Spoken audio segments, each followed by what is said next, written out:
오늘은 질문으로 시작하려고 합니다.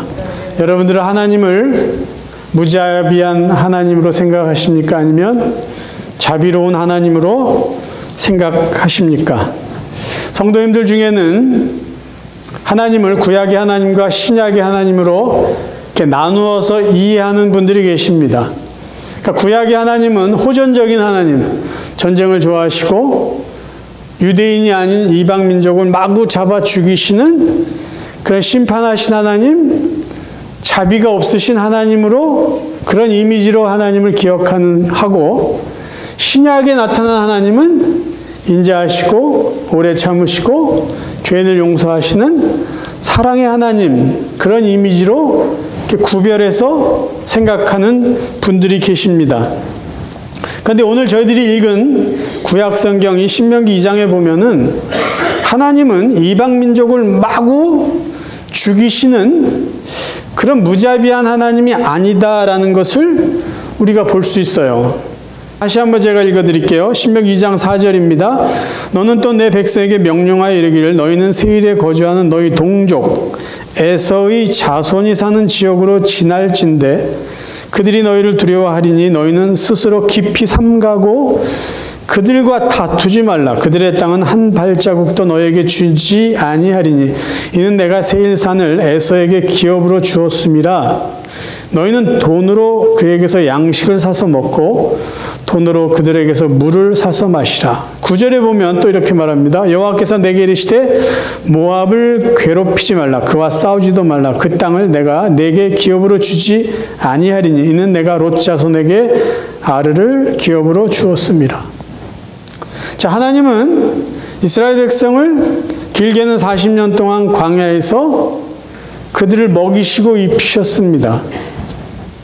40년이면 짧은 세월이 아니에요. 그리고 그 인원이 자그마치 200만 명이 넘어요. 그럼 저희들이 생각할 때 우리가 만약에 구약의 하나님은 전쟁의 하나님이고 이방 민족을 마구 죽이는 그런 무자비한 그런 하나님이다라고 생각한다면 이스라엘의 그 수백만 명을 먹이시기 위해서는 광야를 지나다니다가 이거 누가 있네? 다른 민족이 있네? 그들을 침략해서 그들에게서 먹을 것을 빼앗고 가축을 잡아서 먹고 그랬을 것 같아요. 근데 오늘 성경에 보면은요, 돈을 주고 양식을 사라. 돈을 주고 물을 사라. 굉장히 신사적으로 이스라엘 백성들에게 이야기를 했고, 그래서 그들도 이방 민족에게 이렇게 무자비하게 침략하고 그들을 죽이고 그러지 않았다라는 것이죠. 그리고 광야에서의 이스라엘 백성들의 전쟁을 보면은요, 선제 공격을 하진 않습니다.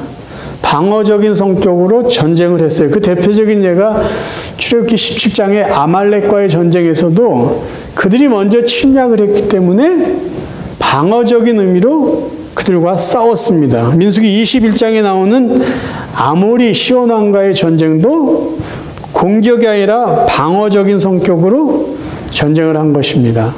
그러니까 하나님께서 수백만 명의 이스라엘 백성을 광야에서 먹이시고 입히시고 그들에게 부족함 없게 살게 하신 것은 무자비한 하나님의 모습이 아니라 어찌 보면 상식적이고 하나님의 방법으로 그들을 먹이시고 입히셨기 때문에 가능했다라는 것이죠. 하나님은요, 무자비한 하나님이 아니라는 것이에요. 그런데 유독 하나님이 가나안을 정복할 때는요, 가나안 사람에게만큼은요, 다 죽이라고 그랬어요. 전멸하라고 그렇게 명령을 하십니다. 자, 신명기 20장을 넘어갑니다. 한번 볼게요. 16절. 오직 내 하나님 여호와께서 내게 기업으로 주시는 이 민족들의 성읍에서는 호흡 있는 자를 하나도 살리지 말지니 곧 헷 족속과 아모리 족속과 가나안 족속과 브리스 족속과 히위 족속과 여부스 족속을 내가 진멸하되 내 하나님 여호와께서 내게 명령하신 대로 하라. 하나님요, 가나안 땅에 살고 있는 이 부족을요, 전멸하라고 그랬어요. 근데 어떻게 전멸하라고 하냐면요, 호흡이 있는 자를 하나도 살리지 말고 다 죽이라는 거죠. 그 전에 하나님의 모습은 그렇지 않은데 왜 가나안 사람들은 다 죽이라고 했을까라는 거예요. 전쟁에서 군인끼리 싸우고 죽이는 건 저희들이 인정할 수 있습니다. 그런데 전쟁에 나오지도 않은 여자나 어린아이를 죽인다는 것은요, 그건 상식 이상의 문제예요. 그래서 자유주의 신학자들은요, 이런 내용을 보면서 하나님 이렇게 평가해요. 아, 하나님은 사랑의 하나님이 아니다. 하나님 잔인한 하나님이다라고 평가해요. 또 반대로 어떻게 하나님을 평가하냐면요, 자유주의 신학자들의 입장이에요. 하나님께서 사랑의 하나님이라고 이야기를 하셨는데도 불구하고 사람을 전멸시키라고 하신 것은 하나님의 뜻이 아니고 유대인들이 이방 민족을 죽이기 위한 빌미를 하나님께 반영해가지고 이게 하나님의 뜻인 것처럼 써놓고 유대인들이 이방 민족을 죽였다라는 것이죠.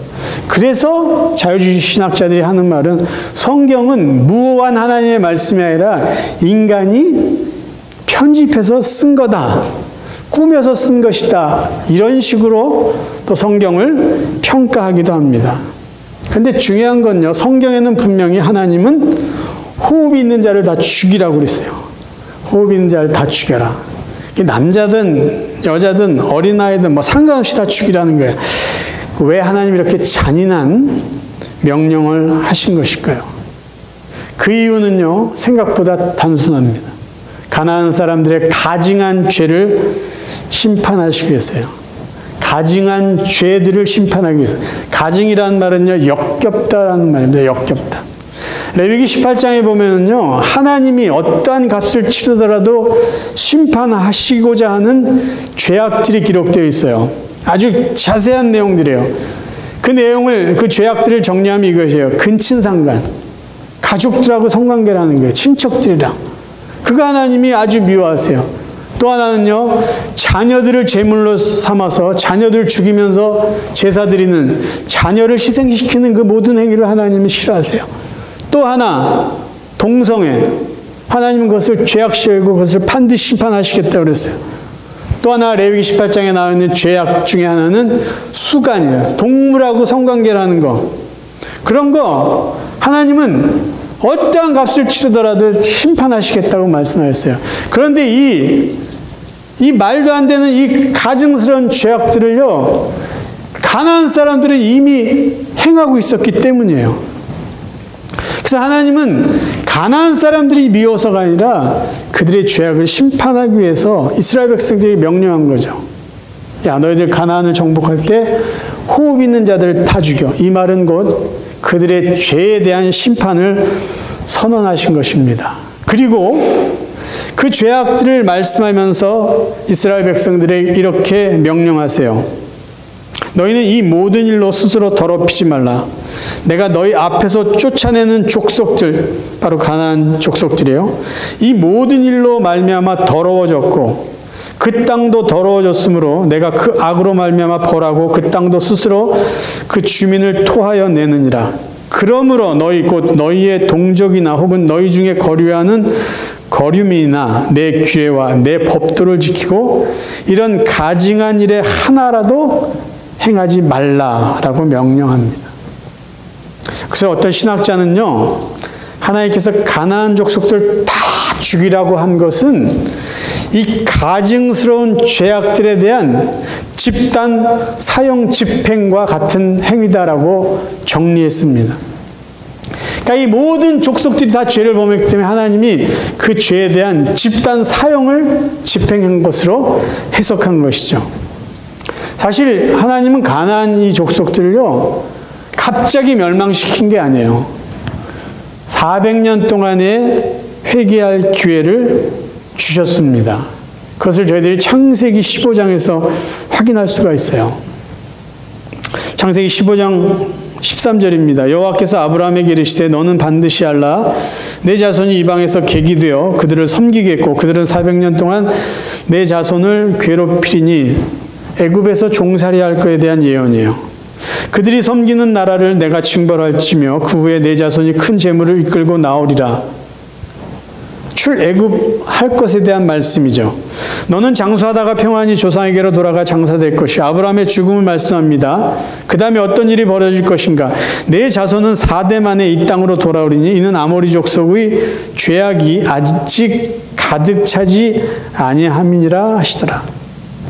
아브라함의 후손이 4대 만에 지금 아브라함이 살고 있는 이 가나안 지역으로 올 텐데, 그때가 언제냐? 아모리 족속의 죄악이 가득 찰 때라는 거예요. 그러니까 하나님이 아브라함에게 이 말씀을 미리 하셨어요. 네, 그럼 이 아모리 족속이, 그때는 아모리 족속이 그 땅의 주인이었는데 이 가나안 사람들이 하나님의 심판을 몰랐을까요? 사실 알고 있었어요. 하나님이 어떤 신인지를 그들은 이미 듣고 있었습니다.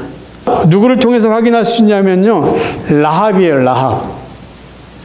가나안 땅의 첫 번째 성이라고 할 수 있는 여리고 성에 살고 있던 라합입니다. 라합의 입을 통해서 그때 그들이 어떤 하나님으로 알고 있었는지 한번 보세요. 이는 너희가 애굽에서 나올 때 여호와께서 너희 앞에서 홍해물을 마르게 하신 일과 너희가 요단 저쪽에 있는 아모리 사람의 두 왕 시온과 옥에게 행한 일, 곧 그들을 전멸시킨 일을 우리가 들었음이니라. 우리가 듣자 곧 마음이 녹았고 너희로 말미암아 사람이 정신을 잃었나니 너희 하나님 여호와는 위로는 하늘에서도 아래로는 땅에서도 하나님이시니라. 이미 듣고 있었어요. 그래서 만약에 가나안 사람들이 야, 하나님 무서운 분이다, 무서운 신이다, 심판하는 신이다, 우리가 이렇게 죄를 졌구나, 정신 차리자, 하나님을 믿자, 하나님 앞에서 회개하자 그랬으면 그들은 멸망받지 않았을 거예요. 아이, 뭐 그럴 일이 있을까요? 보세요. 라합은요, 그 하나님을 두려워하고 하나님을 믿었어요. 그래서 라합과 그녀의 가족들은 구원을 받았습니다. 아이, 그래도 그렇죠. 어떻게 하나님이 계획하신 일을 취소합니까? 그리고 한두 명도 아니고요, 한 민족을, 7 부족을 하나님이 다 용서할까요? 아이, 설마. 우리가 그렇게 생각할 수도 있어요. 근데 성경에는요, 그 마을 전체가 하나님 앞에 회개해서 하나님의 심판을 면한 그 이야기가 기록되어 있어요. 요나서를 볼까요? 요나서 3장 4절부터 읽어드릴게요.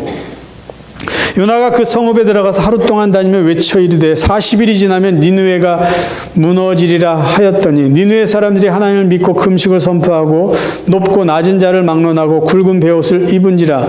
그 일이 니느웨 왕에게 들리매 왕이 보좌에서 일어나 왕복을 벗고 굵은 베옷을 입고 제 위에 앉으니라. 왕과 그의 대신들이 조서를 내려 니느웨에 선포하여 이르되 사람이나 짐승이나 소떼나 양떼나 아무것도 입에 대지 말지니 곧 먹지도 말 것이요 물도 마시지 말 것이며 사람이든지 짐승이든지 다 굵은 베옷을 입을 것이요 힘써 하나님께 부르짖을 것이며 각기 악한 일과 손으로 행한 강포에서 떠날 것이라. 하나님이 뜻을 돌이키시고 그 진노를 그치사 우리가 멸망하지 않게 하시리라. 그렇지 않을 줄을 누가 알겠느냐 한지라.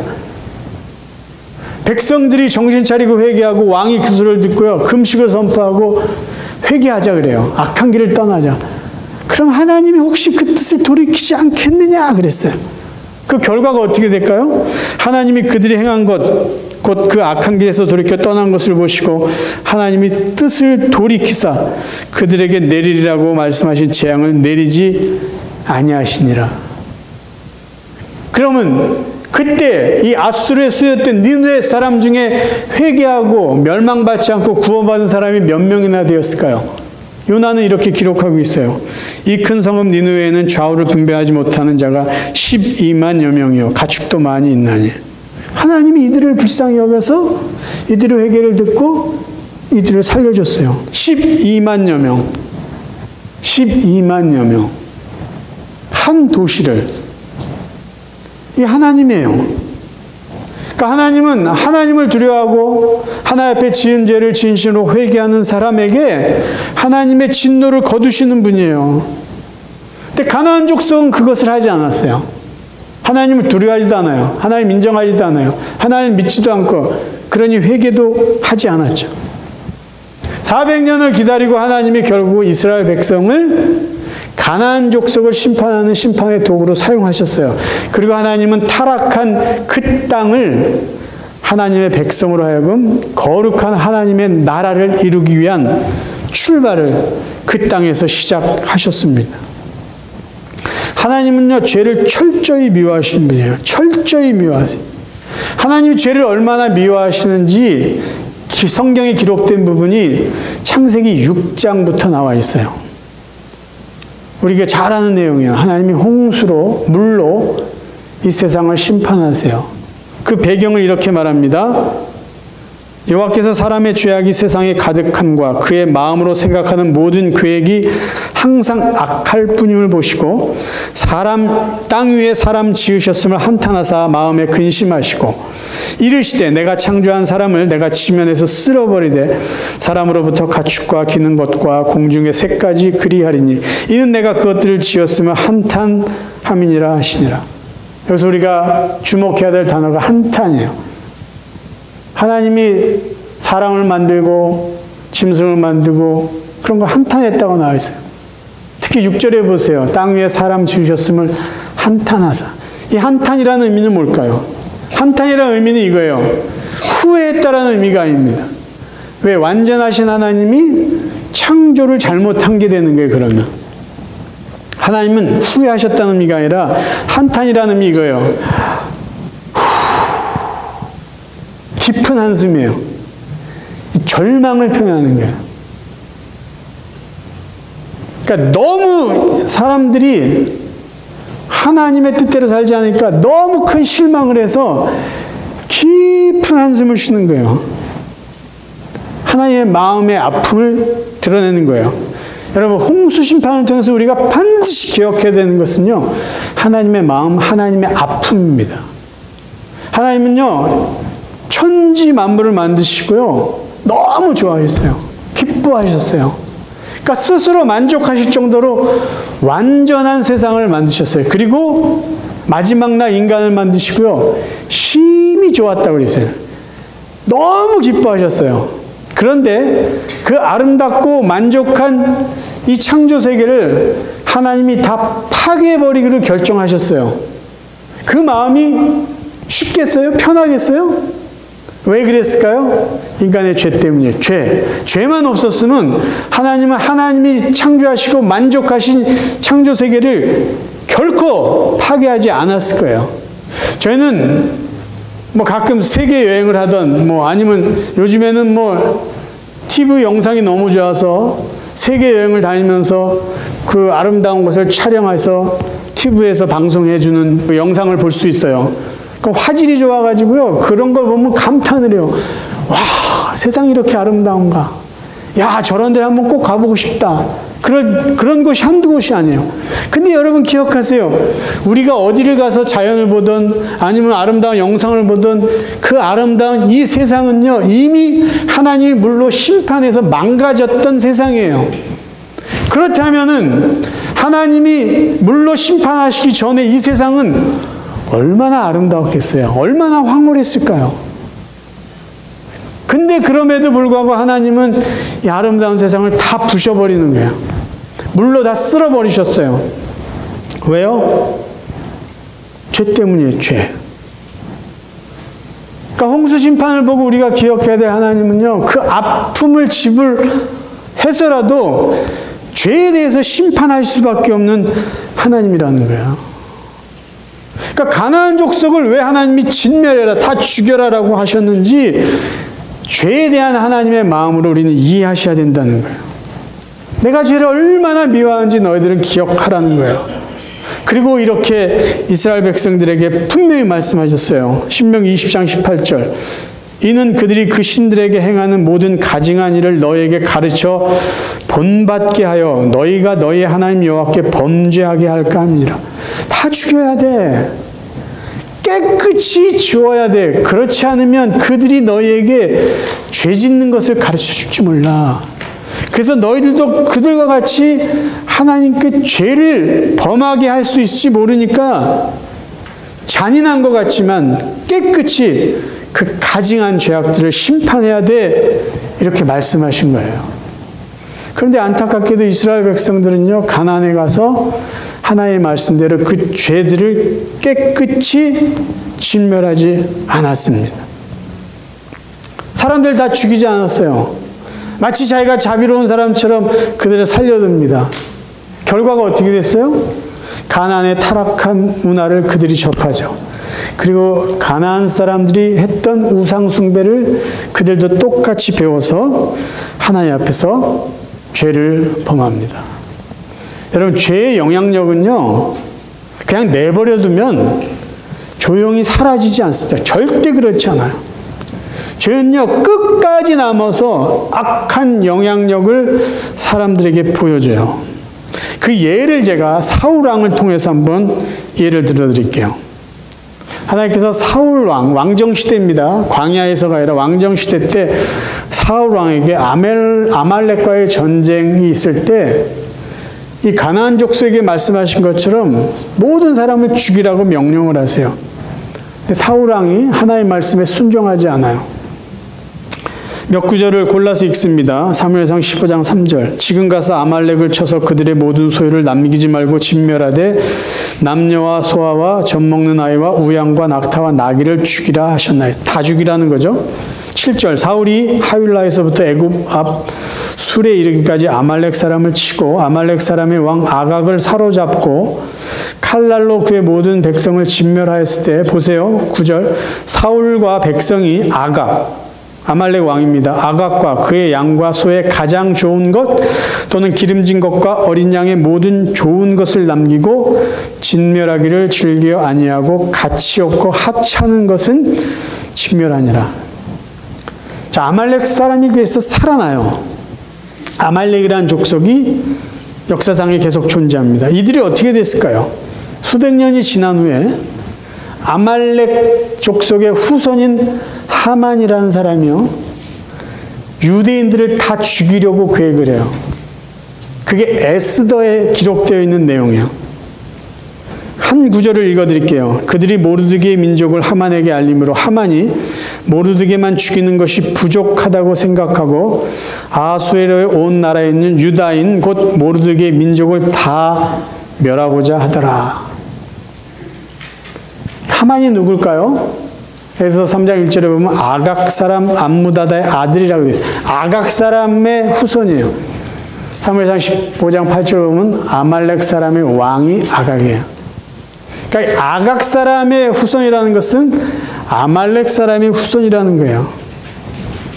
그러니까 사울 왕의 불순종이 잘못했으면요, 유대인이 전멸당할 수 있는 위험까지 당하게 됐다는 거예요. 그러니까 그때 순종했으면 유대인들의 이런 위협을 당할 이유도 없었을 것이죠. 그러니까 왜 하나님은 죄에 대해서 이렇게 단호하셨을까? 엄격하셨을까? 왜 하나님은 그렇게 죄를 싫어하셨을까? 죄의 영향력이 수백 년 계속 이어지기 때문이에요. 그래서 하나님의 본성 자체가 죄에 대해서는 반드시 죽음이라는 심판을 해야만 하는 본성이 있기 때문입니다. 그런데 이런 하나님의 심판이요, 신약시대 한번 또 드러나요. 마음 아프게 신약시대 또 한 번 하나님은 이 세상을 심판하십니다. 근데 그 심판은요, 사람에게 향하지 않고 예수 그리스도에게 그 심판과 저주가 내려져요. 인간이 정신 차리지 못하고 계속해서 이 죄의 이 뿌리를 다 뽑아내지 않고 계속 죄를 짓고 있으니까 하나님이 심판을 하셔야 돼요. 이 인간을 다 죽이셔야 돼요. 근데 하나님이 인간을 불쌍히 여기셔서 인간의 죄, 저와 여러분의 죄를 예수 그리스도에게 짊어지게 하셔서 결국 자기 아들 예수를 죽이십니다. 그게 하나님이 하나님의 공의 가운데 보여주신 하나님의 사랑이에요. 그래서 성경은 이렇게 이야기해 주고 있어요. 현대어 성경입니다. 하나님께서는 그리스도 예수를 보내 우리가 지은 죄를 대신해서 벌받게 하심으로써 우리에게 내릴 진노를 멈추셨습니다. 저와 여러분 내릴 진노를 멈추셨지만 죄에 대한 진노는요, 끝내지 않고 예수에게 내리셨어요. 그게 하나님의 공의이고, 그러니까 아들 예수에게는 하나님의 공의로운 심판을 하시고 죄인인 저와 여러분에게는 하나님의 용서의 사랑을 보여주신 것이에요. 사랑하는 성도 여러분, 하나님은요, 죄에 대해서 무자비하신 분이에요. 죄에 대해서는 하나님은 무자비하십니다. 자비가 없어요. 아들을 죽일 정도로 죄에 대해서는 엄격하세요.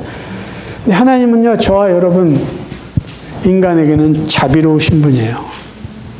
그게 하나님의 사랑입니다. 그래서 예수님이 대신 죽을 수밖에 없었어요. 예수님이 대신 죽어서 구원받은 저와 여러분, 하나님의 사람이라면 어떻게 살아가야 될까요? 자, 2025년 표 우리가 하나님의 사람으로 살고 예배자로 살자고 했어요. 하나님이 죄에 대해서 진노하시되 우리에게 진노하시지 않고 아들 예수에게 진노하시고 우리의 죄를 용서하신 그 은혜를 받은 하나님의 사람들이라면 우리가 어떻게 살아가야 되냐라는 거예요. 죄에 대해서 하나님과 같은 마음을 갖고 있어야죠. 죄를 멀리 하셔야죠. 죄 앞에서 관대해서는 안 돼요. 죄에 대해서 엄격하셔야 돼요. 죄에 대해서 그냥 무덤덤 무감각해서는 안 돼요. 죄에 대해서 예민하셔야 돼요. 죄 짓는 것에 대해서 익숙하셔서는 안 돼요. 죄 짓는 것에 날마다 낯설어야 돼요. 이러면 안 된다. 이러면 안 된다. 왜? 내가 하나님의 사람이기 때문에. 그게 바로 하나님의 사람으로 사는 모습입니다. 2025년 저나 여러분 모두가 하나님의 사람으로 살기를 바라요. 어떻게 해요? 하나님처럼 죄를 멀리해요. 하나님처럼 죄에 대해서 엄격하고 단호할 수 있기를 바라요. 그래서 여러분이 살아가는 이 남은 모든 삶 속에 저와 여러분을 통해서 하나님의 나라, 거룩한 하나님의 나라가 날마다 바르게 세워질 수 있기를 주님의 이름으로 축원합니다.